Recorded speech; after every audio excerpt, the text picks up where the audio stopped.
Bueno, pues buenas tardes. Como había comentado en la clase del día miércoles, este video lo estoy realizando y lo voy a colocar más adelantito en plataforma, en YouTube, y ahí les comparto un enlace para que lo puedan revisar. Pues en este video, más que nada, es para también no sufrir tanto un retraso por la cuestión que pasó con el examen, que bueno, finalmente pues es una parte también del trabajo académico. Pues es para revisar un poco lo que es la perspectiva conductista sobre el aprendizaje. Como bien sabemos, el conductismo pues es una corriente psicológica, se le conoce también como segunda fuerza, se le atribuye su fundación, o primero que nada, su fundación a John Watson, ¿sí? Digamos el auge y así como que el ímpetu de esta corriente, pues se le atribuye más que a Watson, se le atribuye a Skinner, pero los principios básicos sobre los cuales se estableció la postura conductista, pues se le atribuyen principalmente a Pavlov. Iván Pavlov no fue psicólogo, no fue conductista tampoco, simplemente fue un médico, un fisiólogo ruso que estaba investigando acerca de lo que es el reflejo condicionado, estaba investigando la salivación de los perros. Y de alguna manera pues descubre este procedimiento que lo utiliza como forma de hacer que el animal aprendiera algo. Este trabajo de Pavlov, años más tarde, lo retoma John Watson en Estados Unidos. Bueno, entonces, haciendo esta aclaración, pues pasamos justamente a revisar un poco las bases históricas de la noción conductista de aprendizaje. Ya a Aristóteles le correspondía hablar acerca de tres formas de aprendizaje. Un aprendizaje por proximidad. Básicamente, para Aristóteles, el ser humano aprende cuando dos cosas son iguales, esa es una. Dos, aprende cuando de esas dos cosas hay contraste entre ellas, ¿sí? Y el alumno, la persona que aprende en este caso, pues básicamente va a desarrollar un aprendizaje por contraste entre una y otra situación. Pero la postura más interesante de Aristóteles es justamente esta afirmación que él hace de el aprendizaje por contigüidad.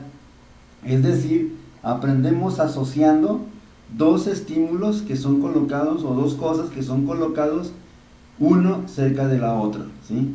Entonces, en ese sentido, pues de alguna manera esto sienta las bases filosóficas, por lo menos, para lo que siglos más tarde pues hiciera Watson con el conductismo, y que de alguna manera pues también Pavlov lo pudo descubrir, ¿no? Justamente cuando Pavlov hace su investigación ya célebre históricamente hablando, pues justamente él se da cuenta de que había contigüidad, había proximidad entre lo que es la campanita, la comida de los perros, y justamente pues se dio cuenta Pavlov que cuando la campana sonaba, el perro empezaba a salivar.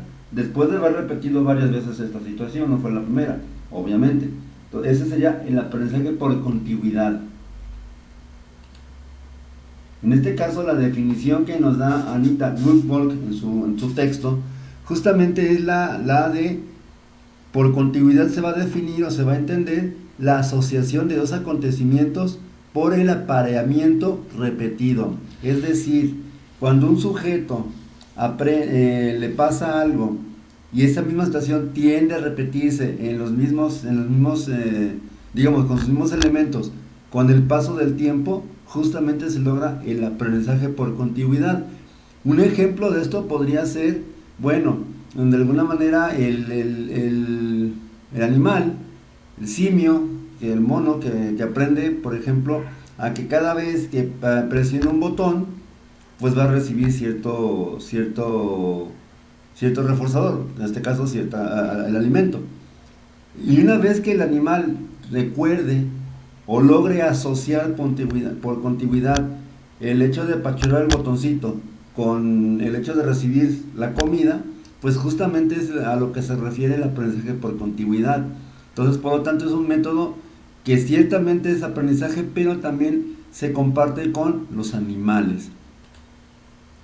Bien, Toca el turno entonces, ahora sí a desarrollar, ya entrando un poco en lo que es el tema del día de hoy, pues lo que es el condicionamiento clásico. Como ya lo comentaba anteriormente, le corresponde a Iván Petrovich Pavlov justamente hablar de la asociación de respuestas automáticas ante nuevos estímulos. Eso fue el resultado de su investigación, eso fue lo que de alguna manera se dio cuenta o descubrió Pavlov después de haber hecho pues el experimento ya clásico, insisto, con sus perros.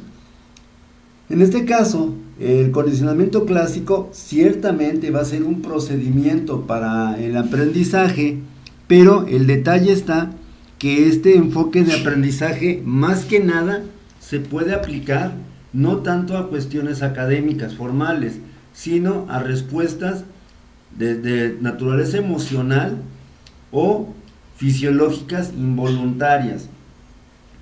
También es muy conocido la parte de John Watson, el experimento que hizo con el pequeño Albert. Ese experimento, esa investigación, pues ya es célebre también. Lamentablemente, pues llevarla a cabo en nuestros días sería pues una falta grave al código de ética, básicamente de cualquier país, y ningún terapeuta, ningún psicólogo, ningún investigador pues se atrevería a repetirlo en los mismos términos que lo hizo John Watson, porque justamente pues aquí al niño, a Albert, pues lo hizo sufrir. Finalmente le condicionó una respuesta de miedo ante lo que eran objetos blancos y peludos. En este caso, por esa razón es que este tipo de condicionamiento o esta manera de aprender que tiene el ser humano, pues más que nada se limita al aprendizaje o desaprendizaje de respuestas emocionales o fisiológicas involuntarias. También es bien conocido el hecho de que cuando Watson hizo su investigación su experimento con Albert, pues él estaba afirmando, él creía enérgicamente que así como aprendemos cualquier tipo de respuesta, el miedo, las respuestas emocionales, por ejemplo, también son aprendidas de la misma naturaleza, de la misma forma.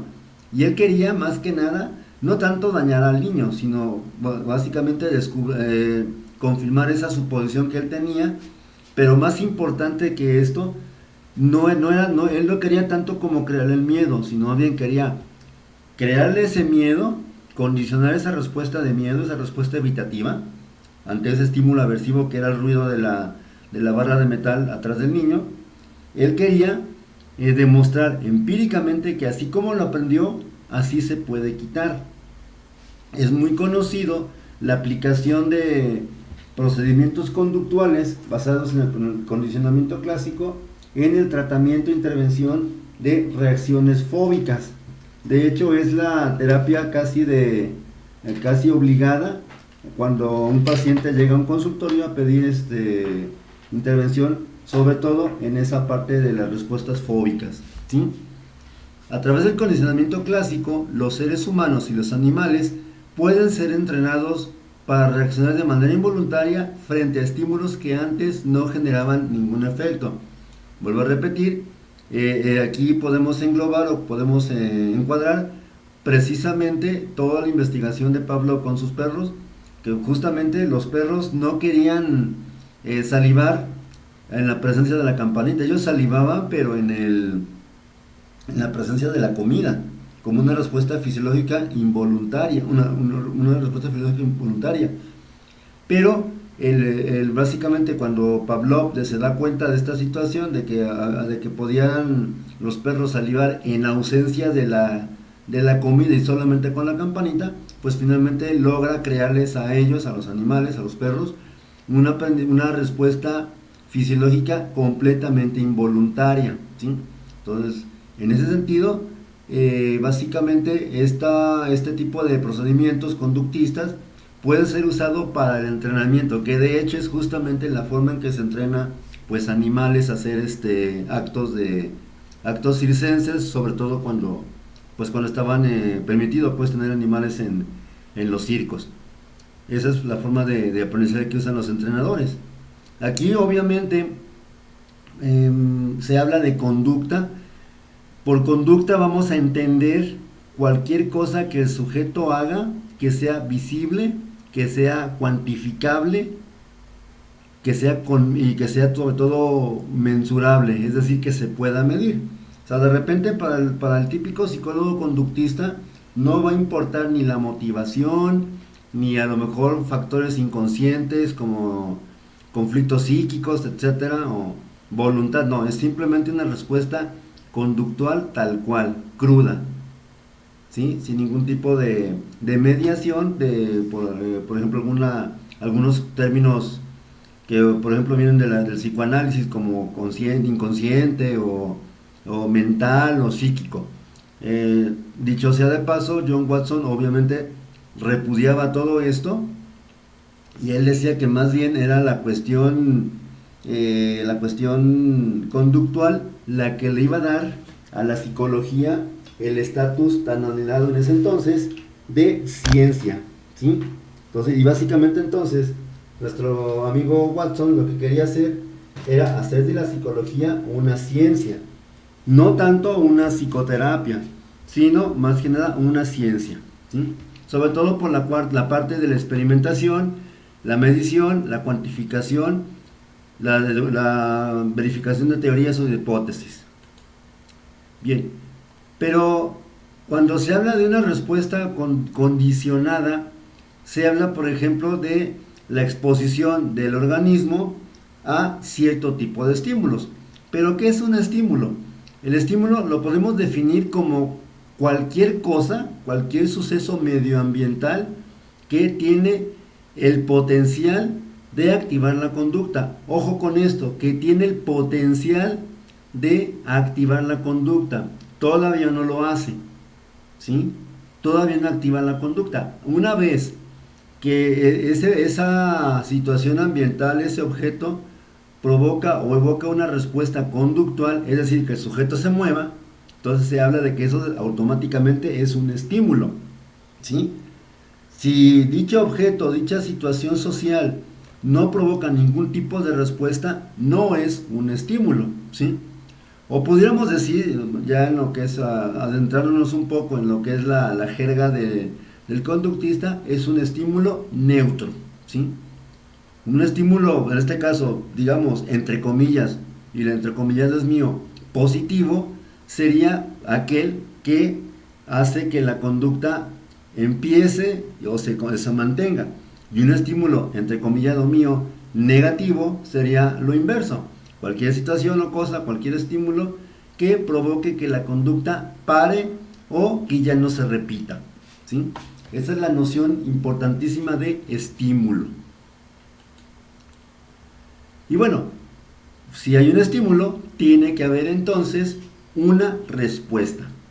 En este caso, la respuesta, que va a ser una conducta, es cualquier tipo de reacción que puede observarse y que se va a ejecutar únicamente ante la presencia de dicho estímulo. Esa es la respuesta.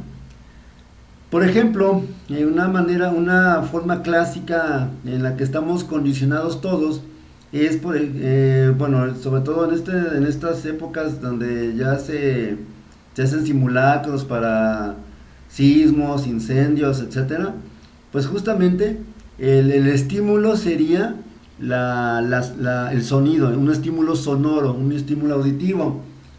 Por ejemplo, una sirena, una chicharra, una campanita, no sé, cualquier situación de estas generalmente puede ser básicamente automáticamente un estímulo. Y ese estímulo es tan fuerte que logra que nosotros reaccionemos. ¿Y cómo reaccionamos ante el estímulo? Pues básicamente a través de una conducta que ya de alguna manera está condicionada en el sentido de que es capaz de movernos de donde estemos y haciendo lo que estemos haciendo para desalojar, para abandonar un edificio, evacuar un edificio. Entonces, la respuesta va a ser una conducta que puede observarse, porque obviamente yo puedo ver a las personas que están bajando o corriendo o en orden, pero están bajando, y que se ejecuta solamente ante la presencia de ese estímulo, ¿sí? Ahora, en este ejemplo de la chicharra para evacuar un lugar, un área de trabajo o un edificio, vaya, es válido solamente para eso, porque si vemos la definición, es la conducta es una reacción ante la presencia de un estímulo. Ciertamente puede ser que esa misma situación pueda en otros contextos crear también la misma respuesta, pero ya sería dependiendo de cada sujeto, ¿sí? Entonces finalmente la idea de todo esto es que quede claro que la conducta es esa respuesta que va a dar el organismo ante la presencia de dicho estímulo.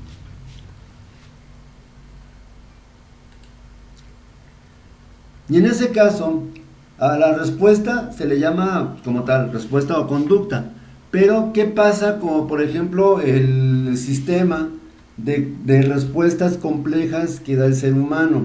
O sea, finalmente, a diferencia del reino animal, el ser humano es mucho más complejo en cuanto a sus conductas, en cuanto a su repertorio conductual. Entonces, en ese sentido, justamente a esas respuestas automatizadas o involuntarias que se generan por un estímulo específico, por ejemplo la chicharra y el acto de evacuar nosotros, se le va a llamar en su conjunto respondientes, que no es otra cosa más que las respuestas. A lo mejor es un término un tanto pues rebuscado, si ustedes quieren, o muy formal de nombrar justamente una conducta. Todos tenemos entonces un repertorio de respondientes, porque respondemos de manera ya sea automática o involuntaria ante determinados estímulos específicos, ¿sí? Esa es la noción de respondientes. Hace un momento, cuando explicábamos lo del estímulo, hablábamos también de justamente el famoso estímulo neutro, que es aquel que en un principio no genera todavía ningún tipo de respuesta.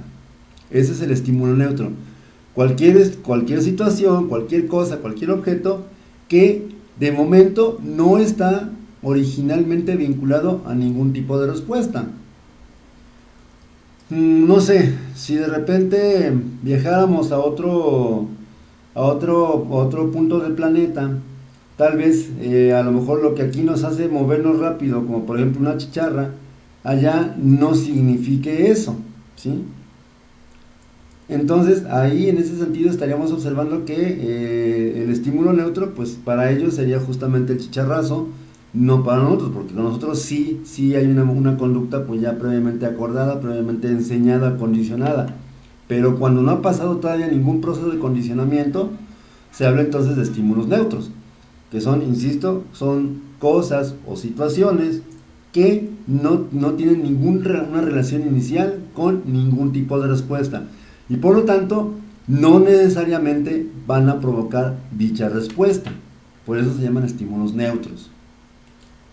Ahora, tenemos lo que Pavlov llamó estímulo incondicionado.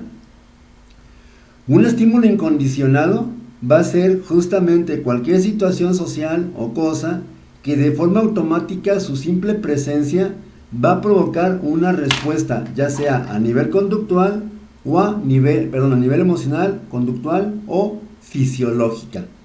Ese va a ser el estímulo incondicionado. Algo así como si A, entonces B. Si de repente a lo mejor hay un aumento súbito de mi temperatura corporal en un dedo, en una extremidad, justamente a lo mejor la respuesta inmediata, la respuesta automática va a ser el grito de dolor, retirar la mano, la parte del cuerpo de ese punto de calor. Supongamos que a lo mejor una persona se está quemando o se quema con alguna vela, con un cerillo, con un encendedor. Justamente eso va a ser el estímulo incondicionado, el hecho de que ese objeto tenga un aumento considerable de temperatura, y a eso le llamamos entonces estímulo incondicionado. Y entonces de ese estímulo incondicionado se va a derivar una respuesta incondicionada. Ok, entonces si yo experimento un incremento súbito de temperatura en mi dedo gordo, en pocas palabras me estoy quemando, entonces ¿qué es lo que va a pasar?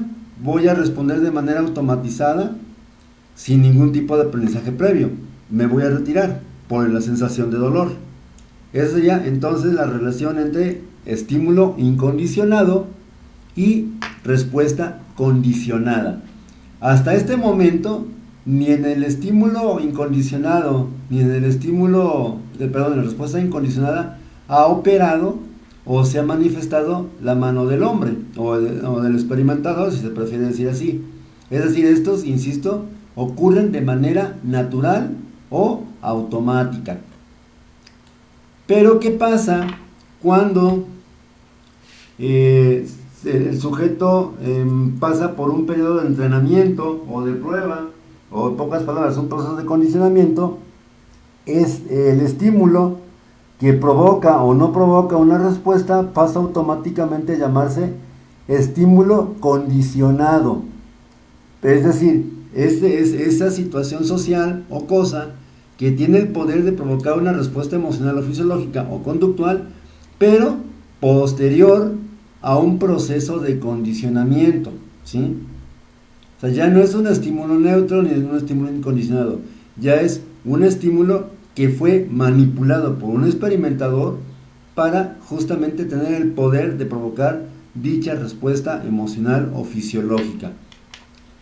Entonces, si hay un estímulo condicionado, entonces también va a haber una respuesta condicionada, que en este caso va a ser la respuesta que el sujeto aprendió ante un estímulo que antes era neutro, ¿sí?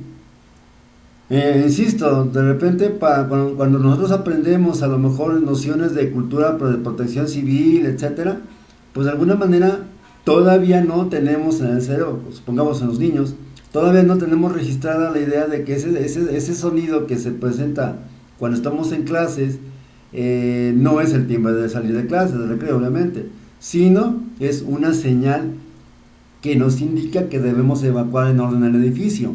Entonces, obviamente para el niño que todavía no tiene conocimiento de esto, que no está familiarizado con esto, pues lógicamente esto va a ser un aprendizaje nuevo. Y justamente después de haberlo aprendido, pasaría a llamarse respuesta condicionada la que él implemente cuando se presenta el estímulo condicionado. Y insisto, el estímulo condicionado fue antes un estímulo neutro. De tal manera que todos los estímulos condicionados primero fueron estímulos neutros por origen y después, justamente pasando por el proceso de condicionamiento clásico, justamente se transforman entonces en un estímulo condicionado.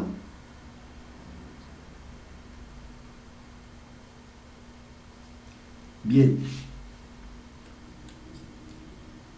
Sin embargo, la principal vulnerabilidad que tiene el condicionamiento clásico es justamente ese potencial que tiene, ese poder que tiene de evocar respuestas o de crear aprendizajes, pero solamente para respuestas, o bien sea fisiológicas, o bien sea emocionales, pero nada más.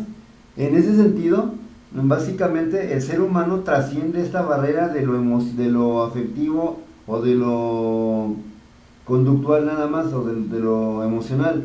Trasciende esa barrera porque finalmente el ser humano pues también aprende a actuar de ciertas maneras, que también puede ser a través de un proceso de condicionamiento, y es en ese sentido un poco más complicado pues de alguna forma explicar esta parte de su aprendizaje si no hay previamente un condicionamiento operante. Pero ¿qué es el condicionamiento operante? El condicionamiento operante, para empezar, va a partir de un papel activo del sujeto. En el condicionamiento clásico, el sujeto permanece solamente reactivo. Solamente aprende aquello que el experimentador le va a enseñar y nada más. En cambio, en el condicionamiento operante, las personas justamente van a operar u obrar de manera activa en su entorno. Esto de operar u obrar, justamente operar, tiene que ver con esa parte de obrar, de hacer algo. En el condicionamiento operante, entonces, por lo tanto, se dice que aprendemos a comportarnos de cierta manera conforme nosotros actuamos sobre el ambiente. Insisto, en este caso, el rol del alumno durante un proceso de condicionamiento operante es, a diferencia del condicionamiento clásico, completamente activo, completamente participativo.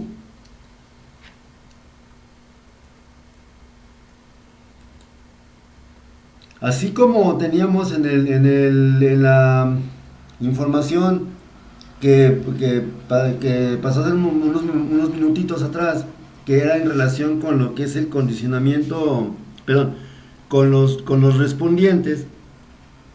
En el condicionamiento operantes tenemos justamente esas mismas conductas, pero que ya no son automáticas, por el contrario, son conductas completamente voluntarias y que están y que están dirigidas hacia el cumplimiento de alguna meta que se plantea, ya sea el animal o el animal humano, el ser humano.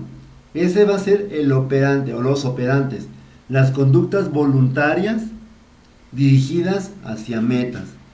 Es decir, obviamente, hablando un poco de lo que es fisiología básica, para lo que es este condicionamiento clásico o respondientes, se ocupa solamente una nula participación de lo que es corteza central, ¿sí?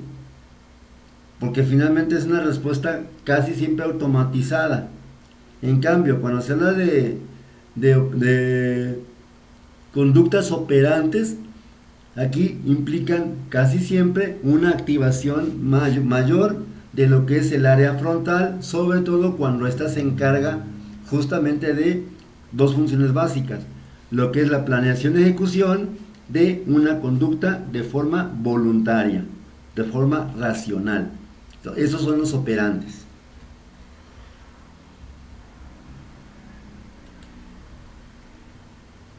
Para entender un poco el planteamiento básico que tiene el condicionamiento operante, se ha descrito un modelo que en inglés es el modelo ABC o ABC, si nos queremos oír más pues como más propios, más adecuados, más correctos, y en este caso se refiere la A a lo que es un antecedente o antecedent. La B sería la conducta de behavior y la C, consequence, de consecuencia. Entonces el modelo ABC dice que siempre en toda conducta va a haber algo que la precede, que es el antecedente, y lógicamente una consecuencia, que puede ser desde lo positivo hasta lo negativo, pero finalmente aquí el resultado, independientemente de su valor o de su valencia, finalmente pasó esa conducta por un proceso de que primero hubo un antecedente, se da la conducta, y de esa conducta que pasa en el sujeto va a una consecuencia o ocurre una consecuencia, ¿sí? Este es el modelo ABC. Nada más no confundir con otro modelo ABC que también viene en algo parecido a todo esto, que es el modelo de lo que es la psicoterapia cognitivo-conductual. Ellos también hablan de un modelo ABC, pero en ese caso esto es aplicado a la psicoterapia, y aquí estamos hablando solamente de conductismo operante puro.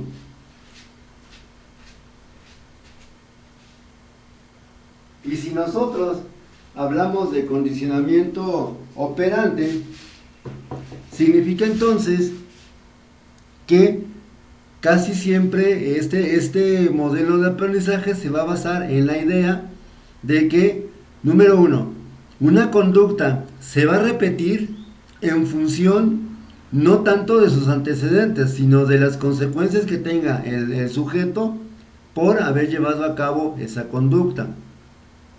Para poder ejemplificar esto, bastaría como señalar o recordar, por ejemplo, el niño que se porta bien en el preescolar, en el kinder, de repente le pega a la maestra, le pega una calcomanía en la frente, una estrellita, ¿sí? Para el niño, esa va a ser una consecuencia positiva importantísima, porque finalmente fue recompensado por una conducta, es decir, su conducta de portarse bien de hacer la tarea a tiempo, de terminar el trabajo, de hacerlo limpio, etcétera, etcétera, de ser ordenado y participativo y solidario, le redundó en algo para su beneficio. Pero para que pueda funcionar esto como un proceso de reforzamiento, que es la parte siguiente que de esta exposición, tenemos que partir entonces, primero que nada, de la idea de que justamente el niño, en el ejemplo del kinder, su antecedente fue la buena conducta, pero a él le tiene que quedar claro, o alguien tuvo que explicárselo, sobre todo para que se logre hacer este proceso de manera más consciente y no solamente automática o involuntaria, como si fuera un procedimiento de condicionamiento clásico, ¿sí?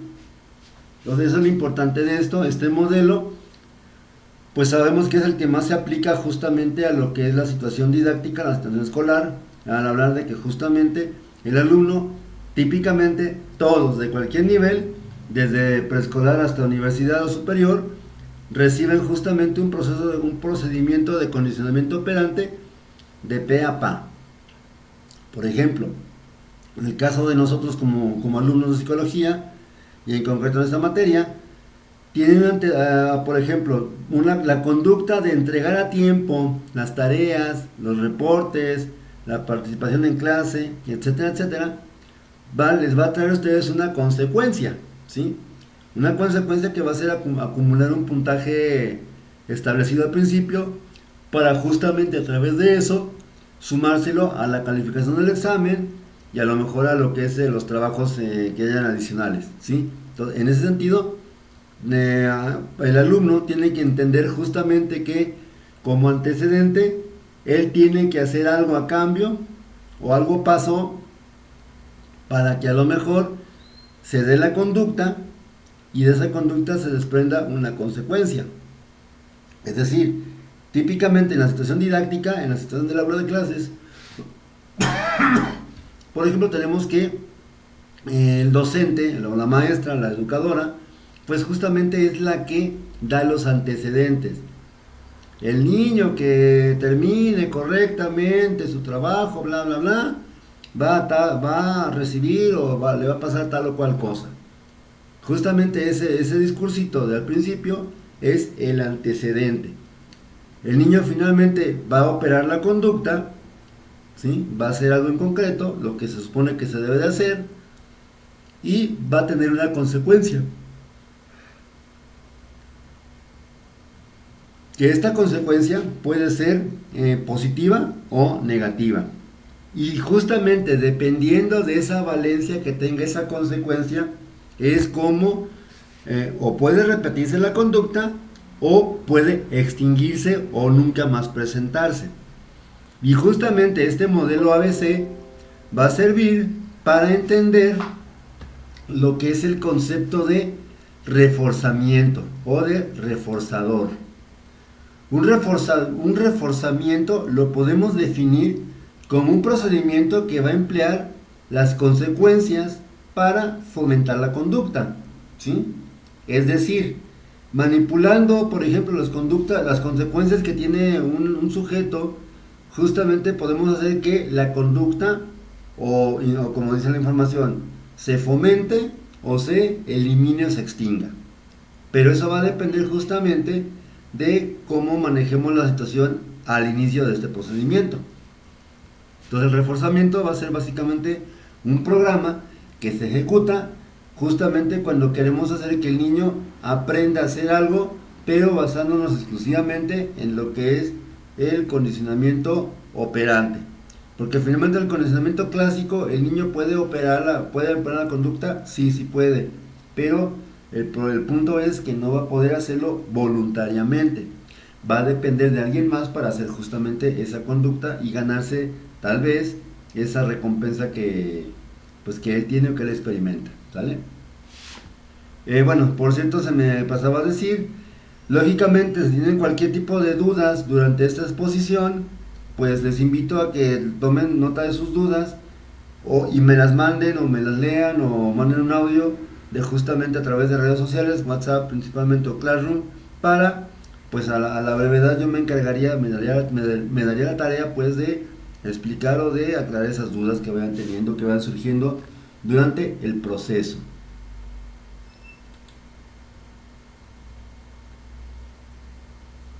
Si tenemos un programa de reforzamiento, que es básicamente el proceso a través del cual el alumno va a aprender, también tenemos que entender que tiene que haber al mismo tiempo la presencia de un reforzador. La definición que da Anita Woolfolk sobre lo que es el reforzador dice que va a ser cualquier hecho que sigue a una conducta. Ojo, cualquier hecho que siga una conducta, pero también que tenga la condición, digamos, implícita de incrementar las probabilidades de que tal conducta se repita a futuro. Si nuestro reforzador no tiene esa capacidad de a lo mejor defendernos de algo, no sé, bueno, por ejemplo se me ocurre, el reforzador pudiera ser a lo mejor una conducta o más bien una consecuencia que el niño obtuvo justamente después de hacer una tarea adecuadamente, pero dependiendo de cómo le fue con ese reportador o de qué venga como consecuencia de esa conducta, el niño va a entender que pues tiene que operar esa conducta o cierta conducta específica para poder recibir su respectivo premio o su respectivo pues no sé, su respectiva papel dentro de toda esta situación de la conducta. Entonces, para que quede claro, el reforzador va a ser cualquier cosa que siga la conducta. Ojo, a veces se confunde el reforzador con el instigador o con el ¿cómo se llama? El incentivo. El reforzador va siempre después. El incentivo o instigador va regularmente antes de la conducta. En ese sentido, la vía más fácil para hacer que el sujeto aprenda es por vía de justamente reforzadores, no tanto incentivos, porque el incentivo finalmente el sujeto o no sé, la persona todavía aún no opera la conducta. Por esas razones que tiene que quedar claro que un reforzador va a ser entonces lo que sigue después de la conducta que resulta agradable o desagradable para el sujeto que llevó a cabo esa conducta, ¿sí? Entonces aquí tenemos justamente el proceso que va a seguir o que va pues sí que va a seguir el proceso de reforzamiento. Primero tiene que presentarse la conducta, ¿sí?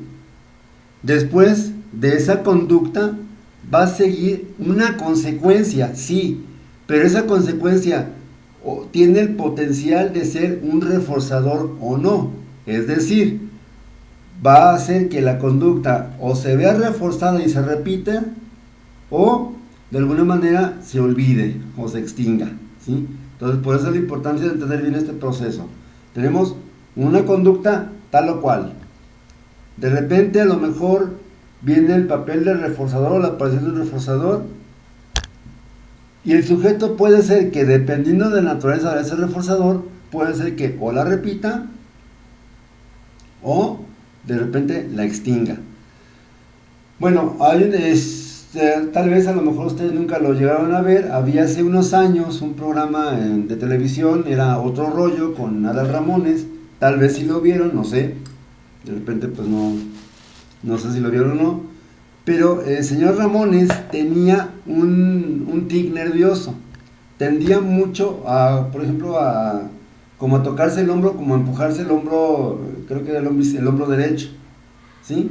Y era como una forma de tic nervioso, de tal manera que se les ocurrió, igual todo fue drama o todo fue espectáculo, pues al fin y al cabo es televisión, a alguien se le ocurrió descondicionar esa respuesta, y cada vez que, por ejemplo, el sujeto, Adal Ramones, estaba hablando y hacía el gesto, tenía la conducta del tic, pues automáticamente entraban los bailarines, no, eran los gimnastas, no me acuerdo el nombre, el apellido de ellos, ¿no?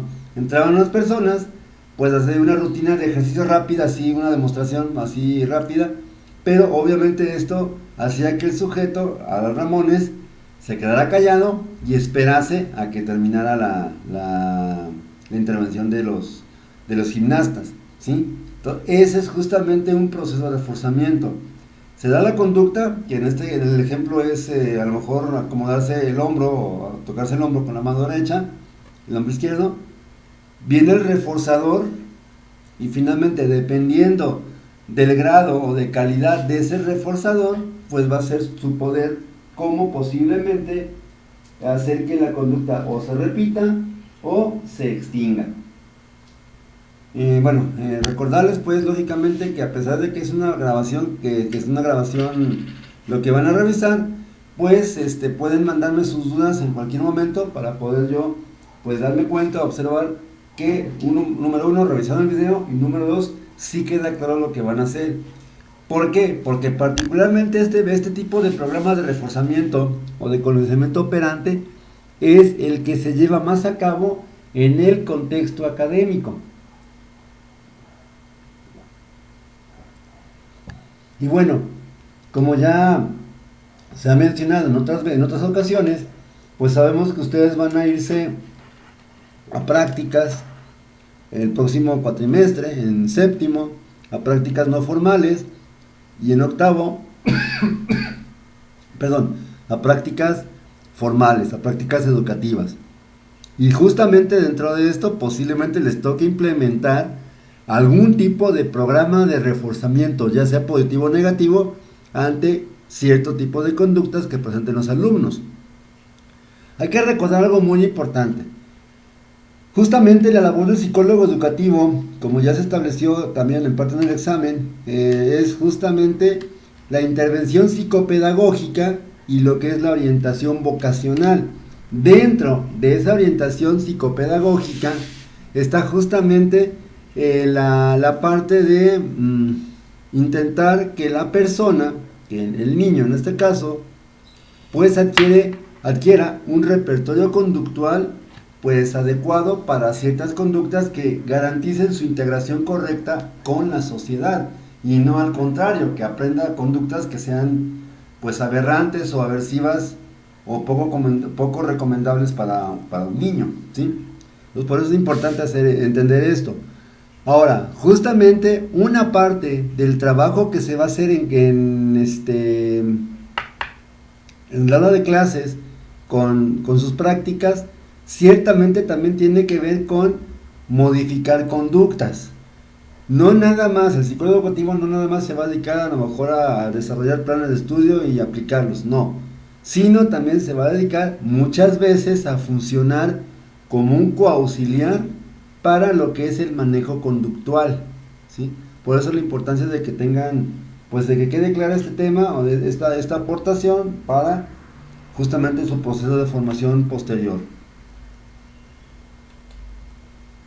Pero a todo esto, ¿qué podría ser un reforzador? Porque de repente, a lo mejor, profe, ya entendimos que pues tiene que ser un reforzador, que puede provocar una conducta cuando se presenta la conducta. Pero ¿qué es lo que usamos como reforzador? ¿Qué echamos? O sea, ¿qué empleamos? ¿O qué echamos como recurso a la mano?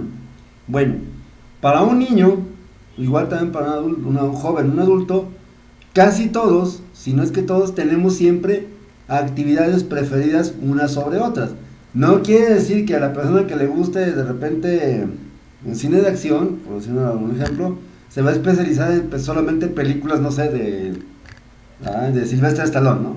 ¿Sí? En ese sentido, puede ser que justamente el reforzador sea cualquier tipo de actividad favorita o preferida para el sujeto. Por lo tanto, se requiere que para implementar un programa de reforzamiento haya, previo a todo esto, entrevistas con el niño y entrevistas con los padres y con los maestros a cargo del niño, porque justamente es como nos vamos a poder dar cuenta de qué tipo de actividades pudieran funcionar como un reforzamiento para implementar este tipo de procedimientos.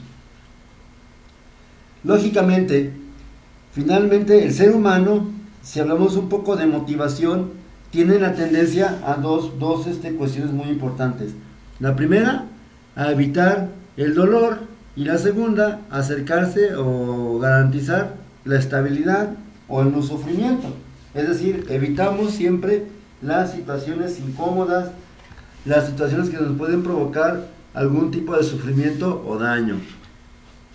Podemos evitarlas y vamos a buscar, por el contrario, todas aquellas que redunden siempre en un bienestar, de preferencia inmediato para nosotros, pero puede ser a lo mejor a cierto plazo, a corto, mediano plazo, ¿sí? También tendríamos que entender que el reforzador pueden ser estimuladores de una región específica del cerebro. Ok. Comentaba hace un momento cuando explicábamos el condicionamiento clásico que este se usa para hacer que se aprendan o se desaprendan conductas pues de alguna manera automatizadas, sobre todo con una base biológica, una base netamente conductual. Dentro de esto tenemos que entender básicamente un punto muy importante. La persona puede ser que tenga afinidad o atracción hacia ciertas cosas, hacia ciertos estímulos, porque estos le van a redundar, en pocas palabras y llanamente hablando, le van a redundar en un placer experimentado. Es decir, justamente un reforzador puede ser aquella cosa, aquel objeto, aquella situación o aquella sustancia que provoque que mi cerebro disfrute el momento. A lo mejor de alguna manera, bueno, quiero pensar que muchos de ustedes lógicamente pues no fuman, ¿sí? Algunos tal vez sí.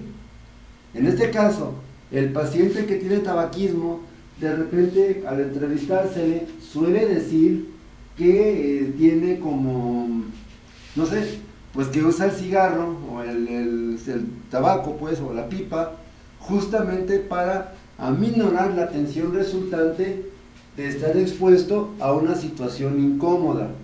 Eso es justamente a lo que se refiere el reforzador como un estimulador de una región específica del cerebro. En pocas palabras, cuando hablamos de una adicción, la adicción a lo que ustedes quieran tiene que ver con una generación de placer, y justamente el sujeto va a buscar ese placer obtenido de esa manera, ¿sí? Otra situación que va ligada también a lo anterior como reforzador es justamente el poder de una situación o cosa de reducir, a lo mejor de forma subjetiva, el estado de tensión emocional. Es decir, la típica persona que a lo mejor está esperando porque pase, no sé, un transporte, una persona, y a lo mejor para aliviar la tensión decide, por ejemplo, fumar o tomar no sé, mascar un chicle o entrar a distraerse, ¿sí? Por eso es importante hablar de justamente que los reforzadores pueden ser reductores también, o cualquier cosa o situación que tenga el poder de reducir esa tensión emocional. Y esto va de la mano justamente con esa tendencia del ser humano a evitar el sufrimiento. Permítanme. Tenemos a continuación lo que es la clasificación de los tipos de reforzamiento. Solamente son dos. Hay un refuerzo positivo o un reforzamiento negativo. Ahora, justamente esto nos va a servir como para empezar a abordar a continuación justamente los programas que existen para poder modificar la conducta utilizando ya sea reforzamiento positivo o reforzamiento negativo. Solo nada más como para comentar y para que quede bien entendido. Cuando hablamos de justamente de reforzadores, puede ser básicamente cualquier cosa, ¿sí? Y por lo tanto, cada caso es completamente específico de tal o cual cosa. Es decir, lo que a mí me funciona como reforzador puede ser que otra persona ni siquiera lo inmute, ni siquiera lo tense más de lo que ya esté. ¿Sale?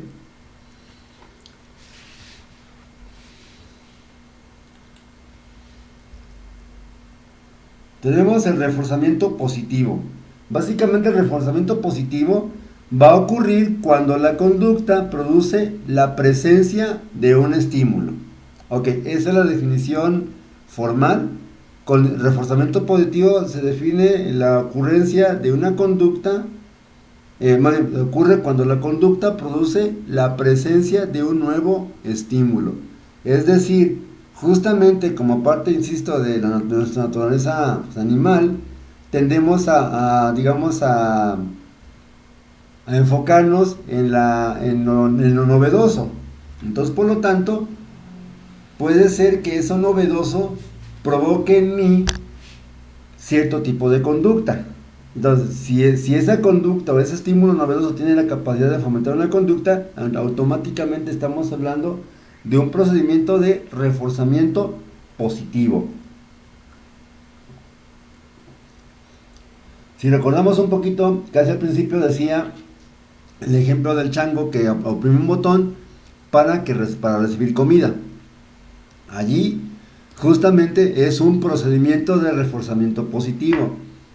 Finalmente el reforzamiento positivo va a ser la comida en este caso, ¿sí? Y lo va a hacer lo que va a mover al sujeto para poder a lo mejor implementar tal o cual conducta. Ese es el reforzamiento positivo. Pero también tenemos a continuación lo que se llama reforzamiento negativo. En el reforzamiento negativo nada más hay que hacer algunas aclaraciones pertinentes al caso. Muchas veces se suele confundir reforzamiento negativo con castigo. No es lo mismo, ¿sí? Insisto, el reforzamiento suele pasar antes de que la conducta se lleve a cabo. Y en ese sentido, no sé, el castigo físico es justamente una consecuencia, tal vez también, justamente que tenga que ver con una conducta que es a lo mejor deseable o indeseable. En ese sentido, tenemos que establecer algo muy importante. Si un acto específico conduce a la evitación o al escape de una situación aversiva, es posible que la conducta se repita en una situación similar. En el reforzamiento positivo se decía justamente que la conducta produce la presencia de un nuevo estímulo, como por ejemplo el mono que aprende a apretar un botón y a obtener comida justamente por esa conducta de haber apretado el botón, ¿no? Ahí es reforzamiento positivo. Pero el reforzamiento negativo por ejemplo, el acto la conducta tiene que ver con evitar o escapar de una situación aversiva, de tal manera que si me funciona, justamente porque me funcionó, la voy a seguir repitiendo. En el libro de Anita Woolfolk viene justamente un ejemplo que tiene que ver con esto del reforzamiento negativo, pero desde sus, ¿cómo se llama? Se me fue. De repente, desde el punto de vista de ellos, ¿sí?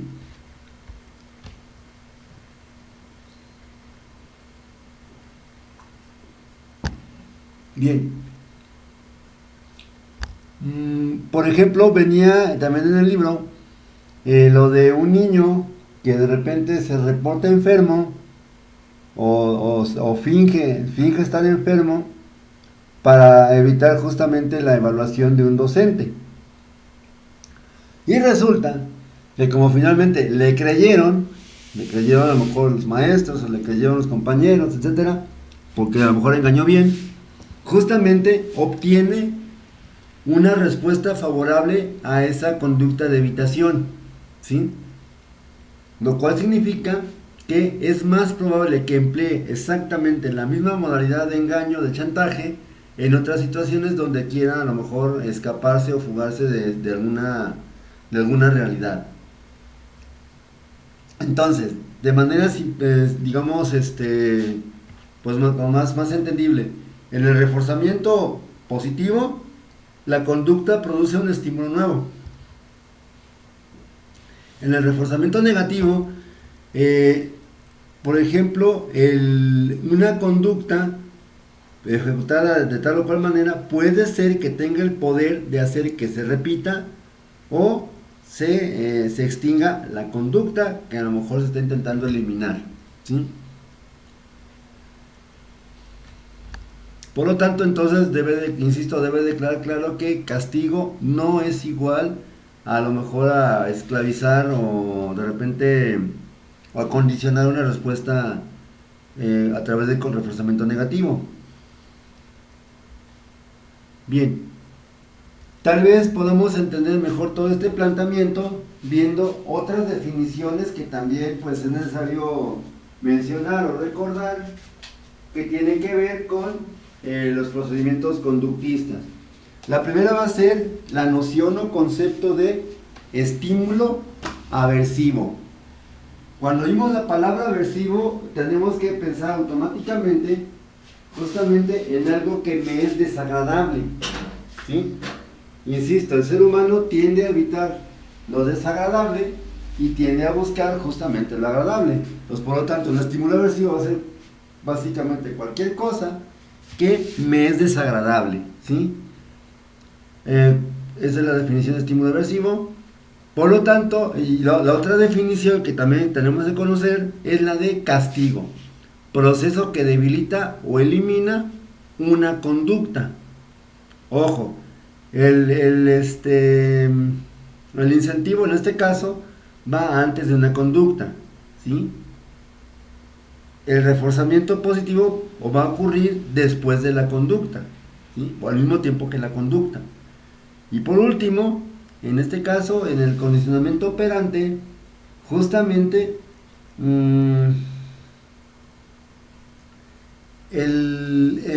digamos, el elemento que va a generar el aprendizaje, este elemento va después de haber cometido una conducta, de haber hecho una conducta y ver los resultados positivos para mí, ¿sí? Algo así como, ¿cómo decirlo?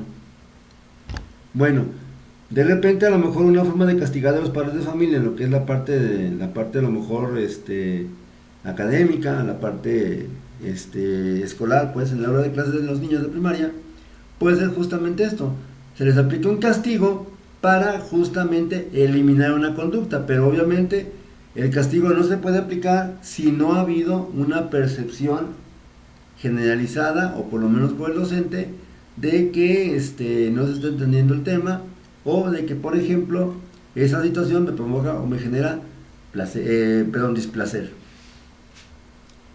Entonces, el incentivo va antes de la conducta, el castigo va después de la conducta, y el reforzador va a depender justamente de qué tipo de conducta sea. En este caso podemos pensar que en el caso de lo que es un castigo, pues justamente va a ser cualquier cosa que debilite esa conducta que yo haga, ¿sí?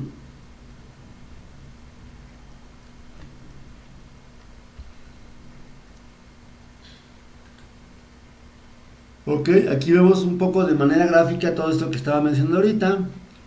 Se presenta la conducta, hay un castigo y el sujeto va a responder en función de cómo perciba ese castigo, ya sea como bueno o malo, y con una conducta ya sea debilitada, una conducta, ¿cómo es aquí? Suprimida, ¿sí? Se supone entonces que el castigo tiende a hacer que la conducta se siga repitiendo. Esa es la principal función del castigo, hacer que una conducta no se esté repitiendo.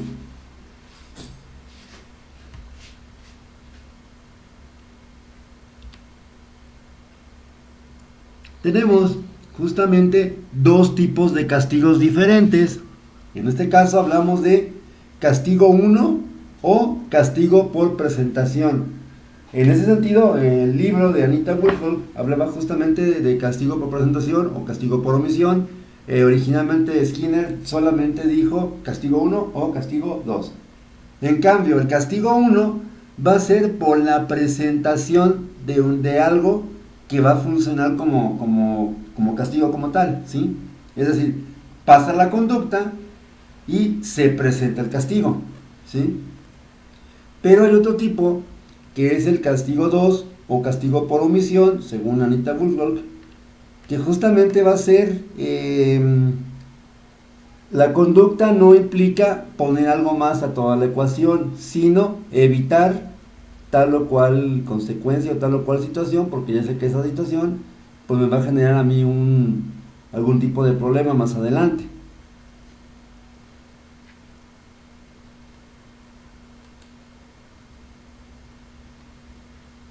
Tenemos aquí lo que es el castigo por presentación, la definición formal. Nos dice la diapositiva que es una disminución de las probabilidades de que una conducta ocurra nuevamente al presentar un estímulo aversivo después de la conducta. Es decir, el castigo por presentación es el castigo más común, el que todos manejamos, ¿sí? Censuro, cuestiono, critico, etcétera, etcétera. Justamente la persona que la persona que justamente cometió una conducta. Después tenemos el castigo 2 o castigo por omisión. En el caso del castigo por omisión, dice la definición: se disminuyen las probabilidades de que una conducta se vuelva a presentar cuando se retira un estímulo agradable después de que se presenta la conducta. Es decir, quito algo. El castigo por presentación es: pasa la conducta y hay algo que no le gusta, ¿sí? Y es justamente porque no le gusta la razón por la cual la conducta va a tener que extinguirse o eliminarse. Pero aquí se presenta la conducta y justamente cada vez que se presenta la conducta quito algo que sea agradable para la persona. Puede ser cualquier cosa, no tiene que ser por fuerzas algo muy complicado, algo muy sofisticado. Puede ser básicamente cualquier cosa, siempre y cuando eso que yo estoy castigando, eso que yo estoy quitando, tenga justamente o el valor o una función positiva para el sujeto. Podríamos decir como ejemplo de esto los castigos. Bueno, de hecho mira una diapositiva más adelante los ejemplos, pero podemos decir justamente, por ejemplo, la persona que comete un delito se le priva de su libertad, ¿sí? Obviamente nadie te encarcela antes, en teoría, nadie te encarcela antes de que cometas el delito. Te tiene que ocurrir primero el delito para después darte una condena o un castigo, que es, por ejemplo, la prisión, la pérdida de libertad.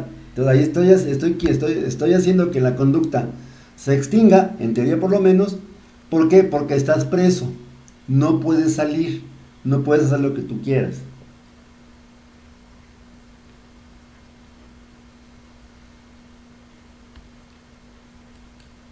En esta diapositiva tenemos finalmente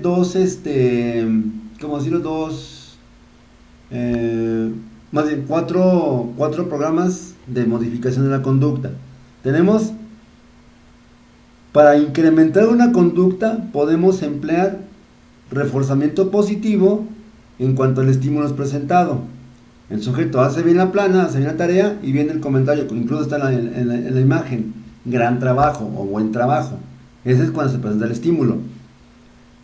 Pero también puede ser cuando queremos eliminar la conducta, la frecuencia de la conducta, cuando por ejemplo de repente se presenta la conducta no deseada y obligamos al sujeto, al niño en este caso, por ejemplo, a quedarse en la escuela en el recreo, no salir al recreo, o quitarle, por ejemplo, la oportunidad de asistir a alguna clase de educación física, no sé. O sea, cuando le presentamos justamente algo que a él le gusta mucho, más bien, algo que no le gusta a él se lo ponemos. Es el castigo por presentación, ¿sí? Pero tenemos también el reforzamiento negativo, que en este caso se elimina un estímulo o se retira. Por ejemplo, aquí podría poner un ejemplo muy significativo para quienes de alguna manera sabemos conducir. Si nos subimos a un carro y el carro es de esos vehículos que tienen una alarma que nos anuncia que no tenemos el cinturón, justamente va a empezar a sonar esta. Y puede ser bastante enfadosa, bastante tediosa escucharla. Y finalmente vamos a hacer la conducta de ponernos el cinturón de seguridad. No tanto por la cuestión de que si la seguridad de todos, la cultura vial, etcétera, sino para que justamente cese esa situación incómoda que es el sonido.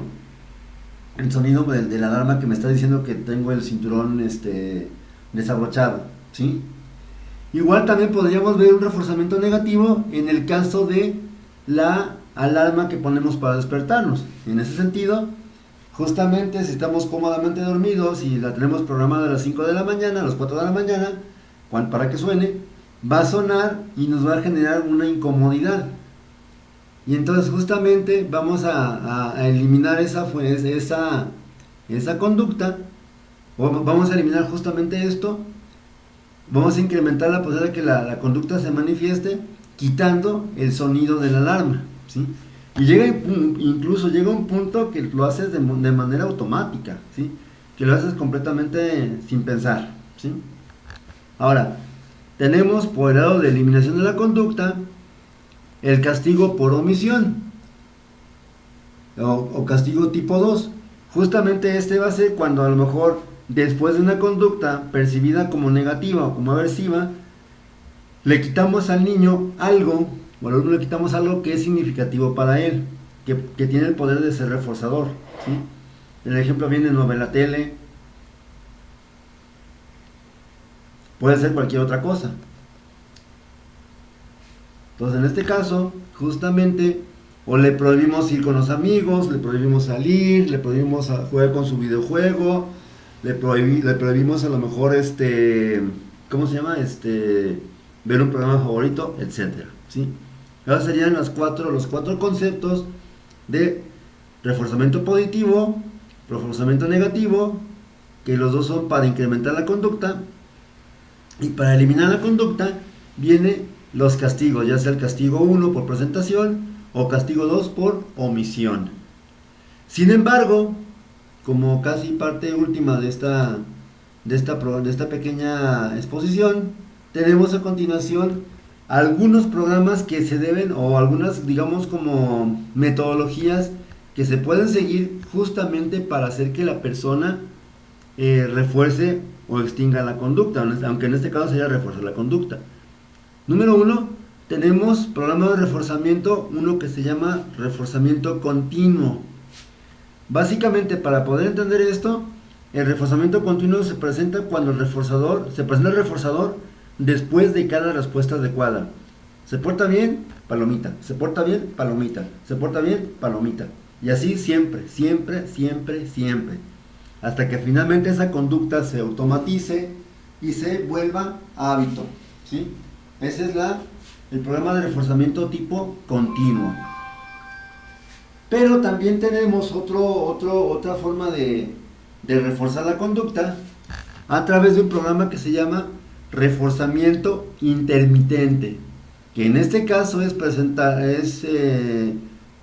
presentación de un reforzador después de alguna respuesta, pero no de todas. Es decir, en el programa de reforzamiento continuo se presenta la conducta y automáticamente viene el reforzador. En el reforzamiento intermitente, ok, lo hizo bien, palomita. Lo hizo bien, palomita. Lo hizo bien, nada. Lo hizo bien, nada. Lo hizo bien, nada. Lo hizo bien, palomita. Y así. Entonces se supone que la lógica de esto sería muy sencilla. El reforzamiento intermitente porque voy a reforzar esa misma conducta no siempre, solamente después de algunas respuestas, pero no todas. O sea, sí le voy a dar el reforzador cuando presente la conducta, pero no voy a negociar cuándo o cada cuánto, porque eso ya sería otro tipo de programa. En este caso, el programa de reforzamiento intermitente es justamente eso. Refuerza la misma conducta, pero solo después de algunas respuestas, pero no de todas, ¿sí?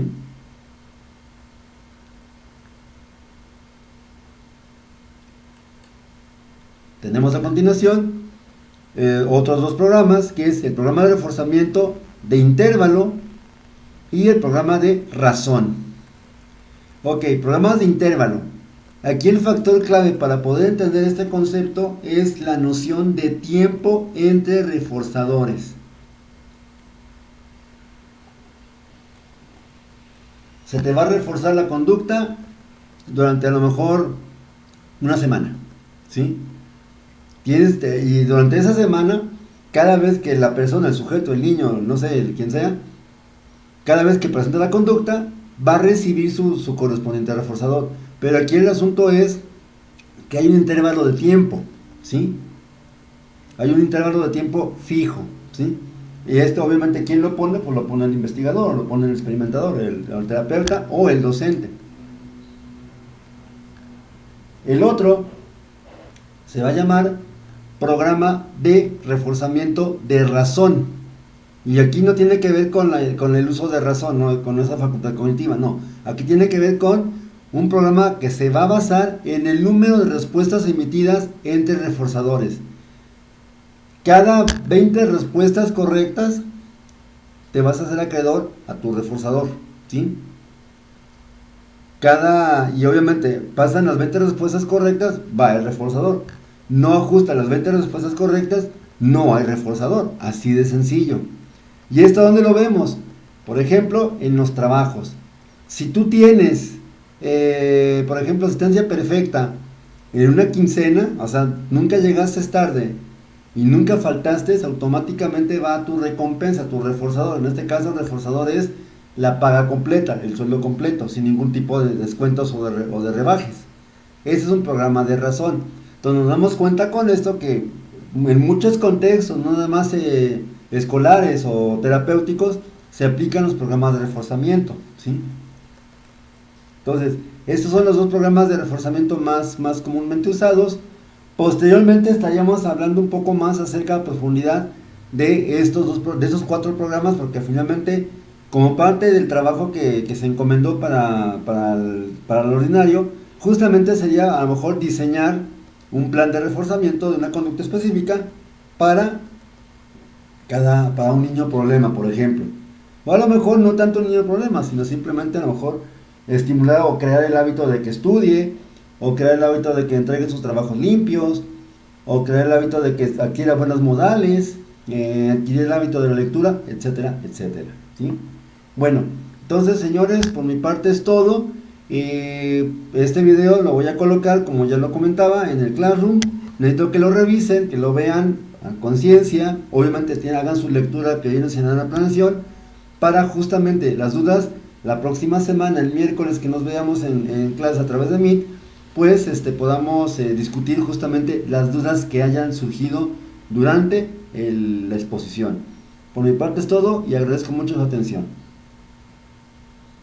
Que pasen buenas tardes.